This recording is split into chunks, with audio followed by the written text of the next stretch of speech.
Welcome to Brave Healer Productions. It's time to experience what's possible.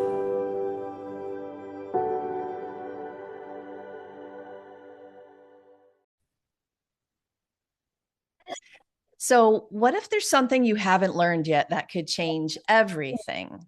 Welcome, everyone. I'm Laura DeFranco, the CEO of Brave Healer Productions Publishing, where we are helping the world experience what's possible. And here today to help me with that mission is Asha J.W. Hardnett, the author of our foreword, you guys, in the book of 100 Poems and Possibilities for Healing. Asha, welcome. Thank you for coming on the show today. Thank you so much for having me. I'm happy to be here. I was honored to be a part of this project. The timing of this is amazing. I know people need what is in this book, so I'm excited to discuss that with you today. Me too. I want to tell everyone a little bit about you. So, Asha is known as the Purpose Doula. She's an author, poet, and life coach who teaches the art of healing through words. A breast cancer thriver and advocate for emotional wellness, she uses poetry to help individuals reclaim identity, voice, and purpose. She is the author of WAS, What Asha Said. And I'll have to ask you about that particular book. Listen, I have a lot of gratitude for you for saying yes to writing our foreword. And the biggest thing for me was, oh, she gets it. Like, I read your foreword and I'm like, she gets it. I knew you got it before I asked you, but when I read your words, I was like, yes, she gets what we're doing. And I don't know, I just wanted to say thank you for getting it and thank you for being a part of this. It's been a really, really amazing project with super awesome people like you. Thank you. Yes, when you asked me, I knew anything you do is done in excellence. And so that makes a yes easy. But also knowing your heart. You really genuinely have a desire to help people, to see people heal, to see people show up as their absolute best selves. And when you show up from a healed space in any environment, that's always going to be the result. And so I was happy to do it. I definitely understood. I was born and raised in church. My parents were both pastors, so a lot of my perspectives come from church. And one thing I understand about a forward in a book is that the forward is kind of like, like praise and worship in church, or it's kind of like um, the appetizer in a restaurant. You walk in, if the appetizer doesn't really tell you what the environment is, like you look at what's around the room to know what's happening. And so I took it very seriously. I read what the other authors had done, and they had gotten very vulnerable. And I knew that in order for me to match the energy of what you were producing, I had to be vulnerable as well. So thank you for the opportunity. That even the process for me was healing. Yeah, thank you for having that kind of energy and attitude about it. That's so important to me. It makes you an incredibly perfect fit for just contributing your beautiful self to this book. So I want to know, do you remember when you first started calling yourself a poet? I do. Tell us. Well, actually, yes. So I do.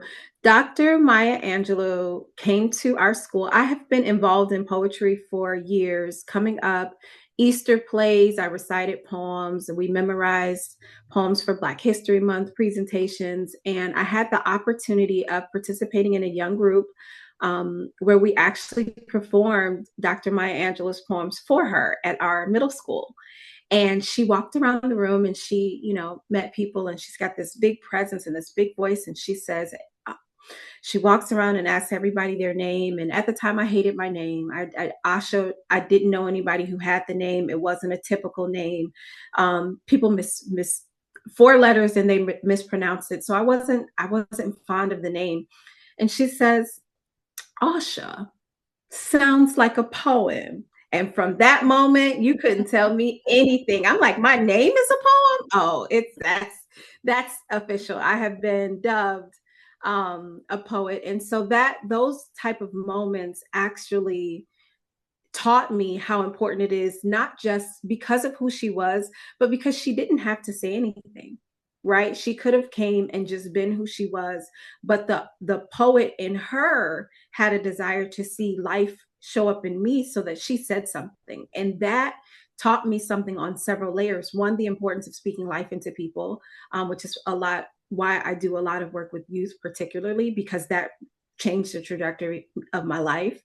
But yeah, that was the beginning of it. And then I started writing. I was ghostwriting with a friend. They won a slam with one of my poems, split the money with me, and said, "I don't know why you don't write. Why you don't perform your own poems?" I'm like, it's too vulnerable. So I tried it. When I moved to Virginia, I went to an open mic, and then that's when I started performing poetry. So I considered myself a poet before I got on a stage. Um, I'd been published in high school. I was published in a anthology for the first time. But yeah, I think it really, there's something about being dubbed a poet by a poet that you respect on any level that changes the game. And so that was the beginning for me. And that's actually one of my favorite stories. And so now I love my name. It means life in Swahili and hope in Hindu. So I try to live my life according to the poetry in my name.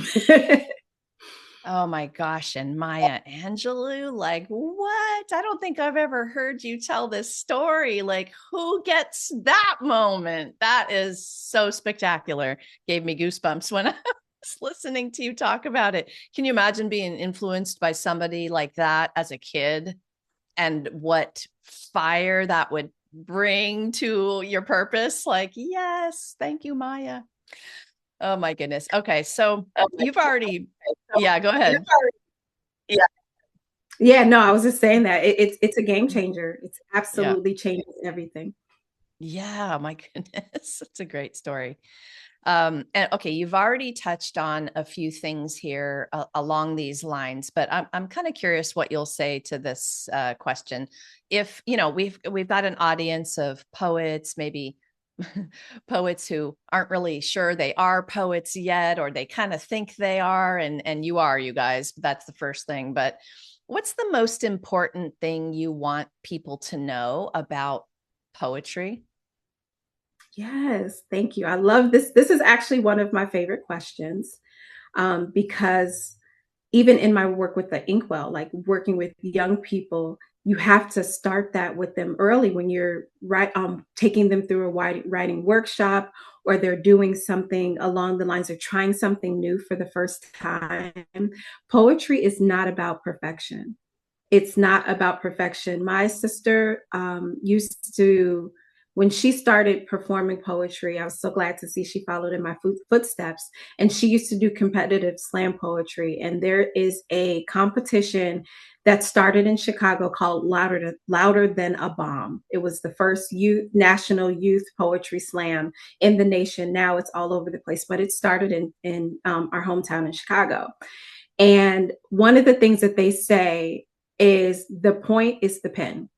So even though you are competing and there's a title on the line, there may be money on the line, there's how people score you on the line, you have to understand that the purpose of poetry starts with the moment you put your thoughts, your feelings, and your emotion on paper. That's the poem.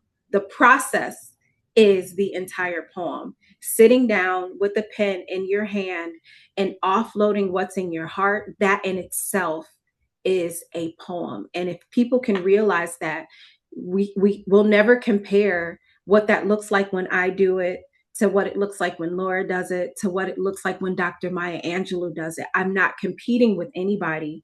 When I put my pen to paper, I'm simply offloading my heart. And that is, poetry is about making somebody feel something. And so if you are the first one to feel what you're writing, you'll always be a poet. You'll always be a poet, and you'll never be concerned about what your type of poet looks like in comparison to what somebody else's type of poet looks like.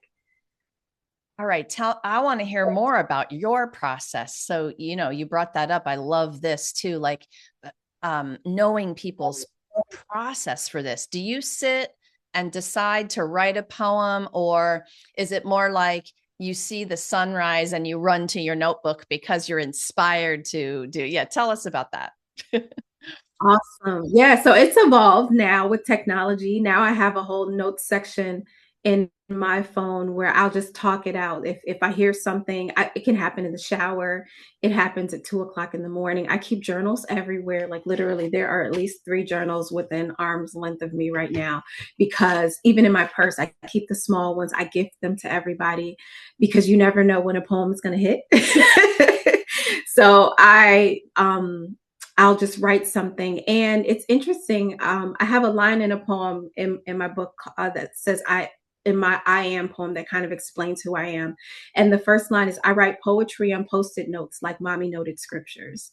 And that comes from, like, my mother used to keep scriptures all over our house, everywhere, like everywhere. When a scripture hit her, she would put it around the house and it's like, memorize this one. This is what she wanted us to know for the day. That's kind of how she did her announcement. What's the vibe of the family for this week?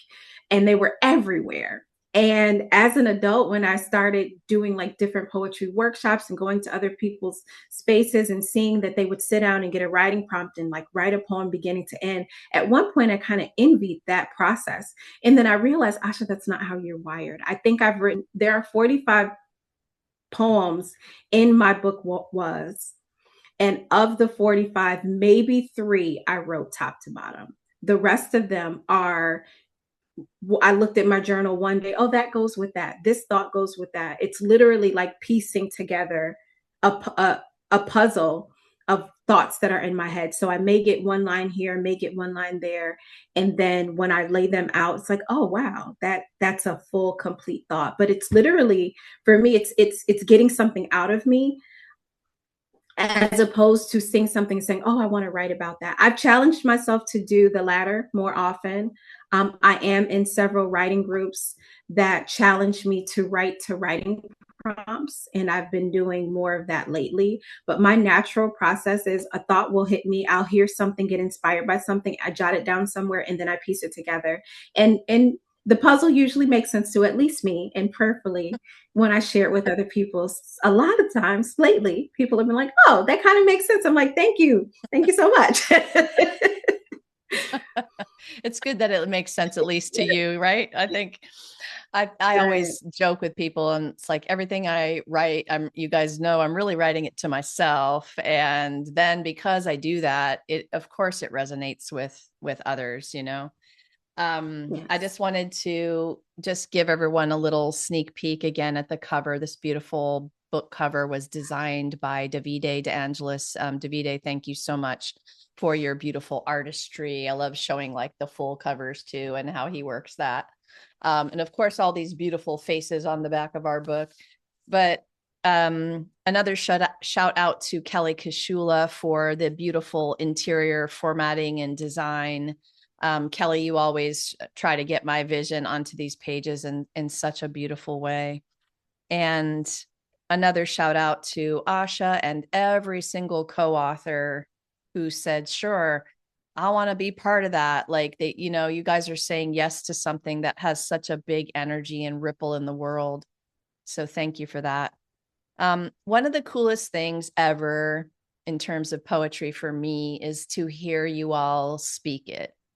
Spoken word has changed my life in so many different ways. Hearing it, being in the family of poets that gather for that at the open mics, and just the vibration y'all step up to that stage with it. This is such a gift. It just feels like such a gift to both hear it and then also, take a crack at it. Like, that's life changing too, you guys. There's a reason they call this like open mic therapy. It's healing to be able to step up on a stage and really see what you're made of and see how that feels.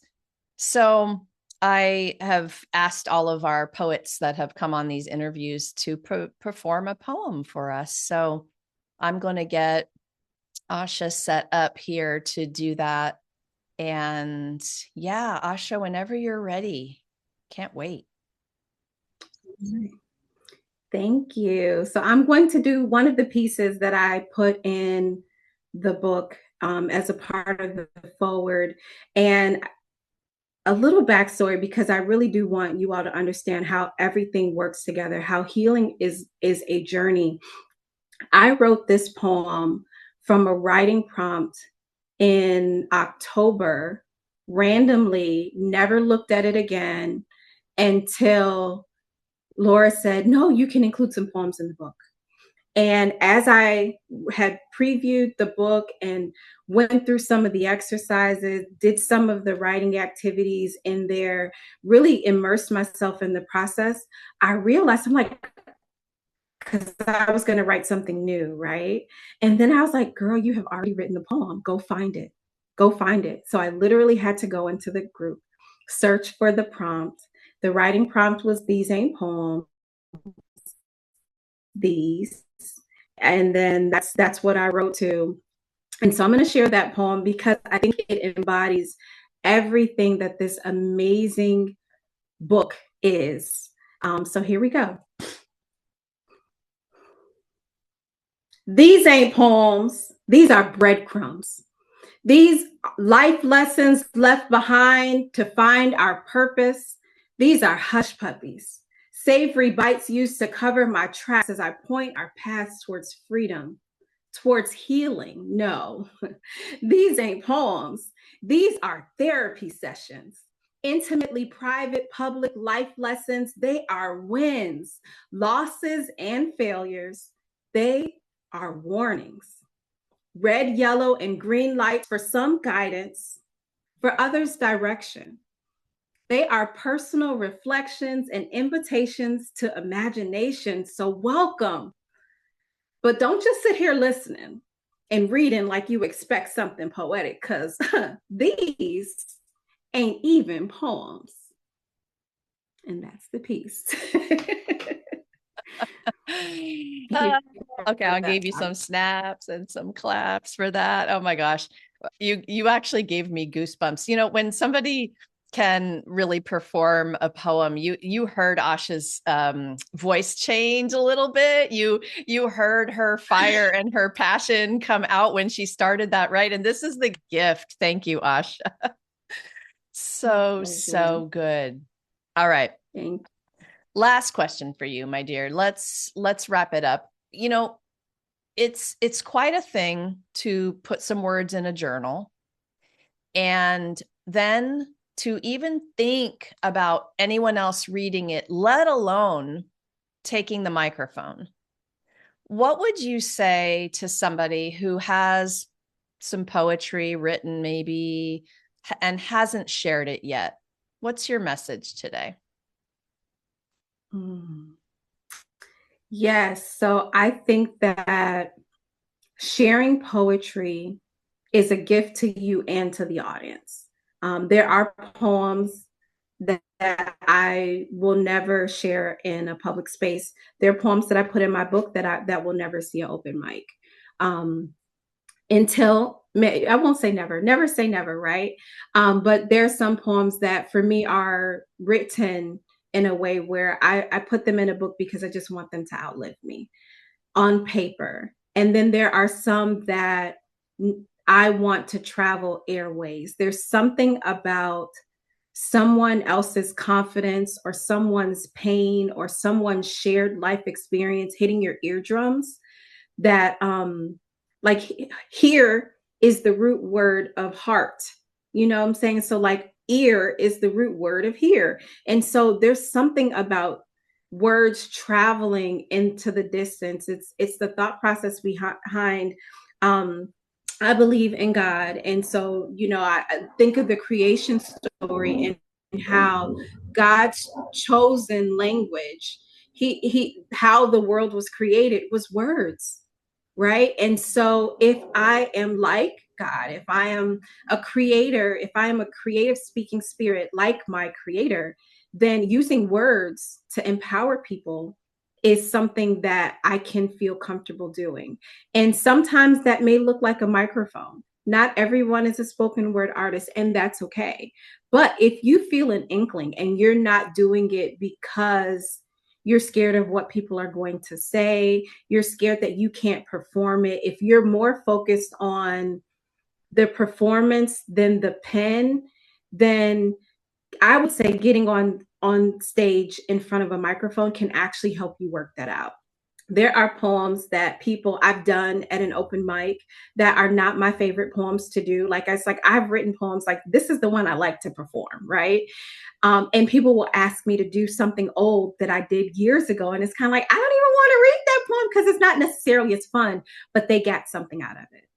And so there's a selflessness that comes from sharing on a mic because you are making yourself vulnerable. The very first poem that I ever performed on a stage actually is about pretty much like being intimate on a microphone on a stage, like what it would feel like to be intimate with somebody on a microphone.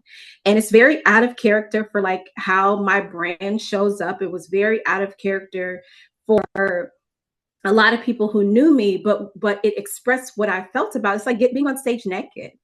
And not everybody feels like they can do that up front. But I would say challenging myself to do that actually gave me a different level of courage to do other things that I didn't even know that the two were connected. So I would say try new things, challenge yourself, ask yourself why you're doing it. If you're doing it just for the applause per se, that can be fun. That can absolutely be fun.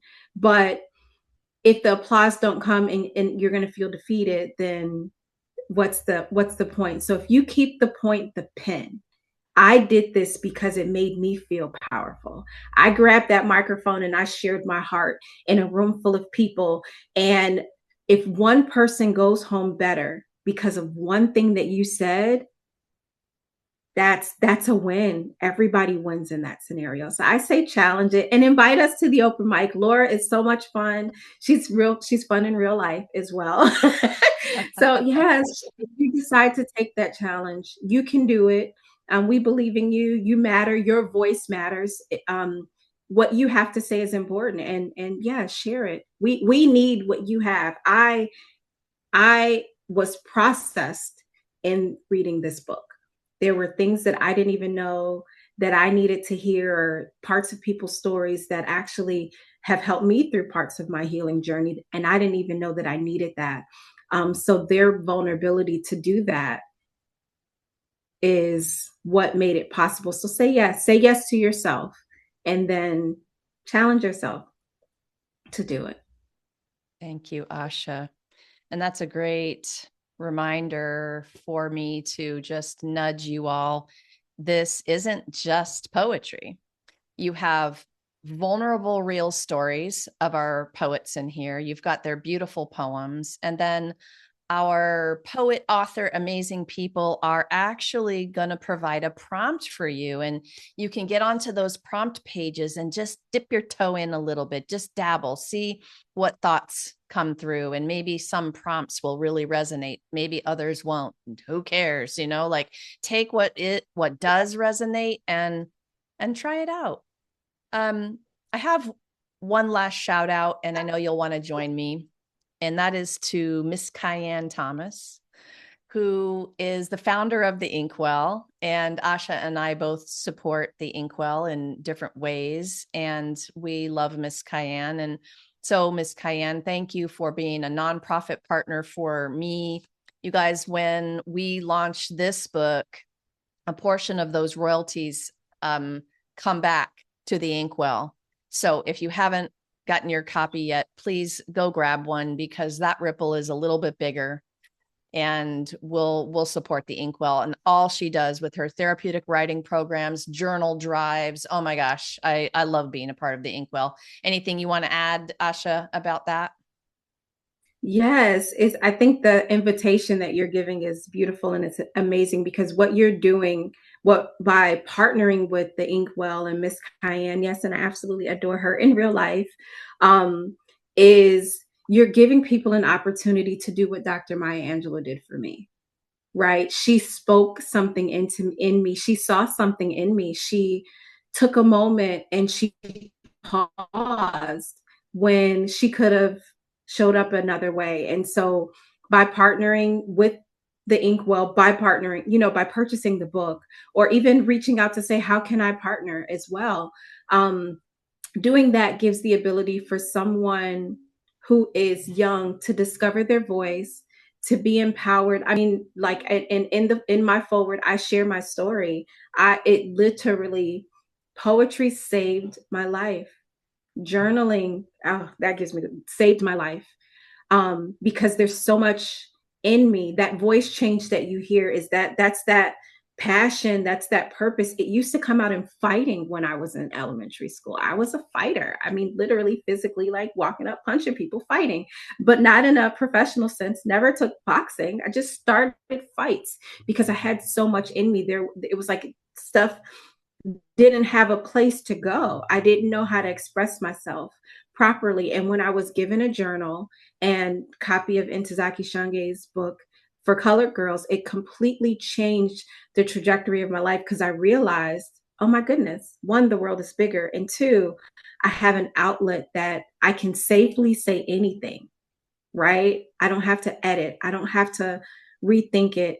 That is such a gift that the Inkwell is giving young people and organizations alike. And thank you, Laura, for continuing that partnership because it speaks volumes about who you are as well in your organization and what you do in excellence. So thank you both for this invitation and this opportunity. I'm excited. I'm excited to get my physical copy in the mail. I know it's on the way.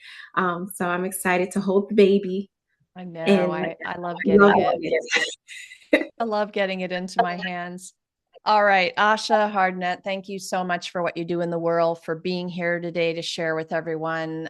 You are an amazing woman with an amazing mission. You guys, this is way more than a book. It's a generous community. So please drop on down into the show notes because I have Asha's website there. You can go find out about all the different things she's up to, ashaonpurpose.com. You could find her book, What Asha Said, and probably a lot of other amazing things. Our community is here to support you, to answer a question, you can reach out and see what the next step is for you, right? If you're interested in, or you got the goosebumps with listening to Asha's poem today or anything else. And we hope you hop over to Amazon to grab your copy of the book. I've got the link below for that as well. Maybe you're a poet and you've got a mission to share your brave words in a bigger way. Come connect with us at bravehealer.com. See how you can be a part of our next poetry collaboration. And lastly, today, you guys remember your words change the world when you're brave enough to share them. So it is time to be brave. See you next time, everyone. Thank you, Asha.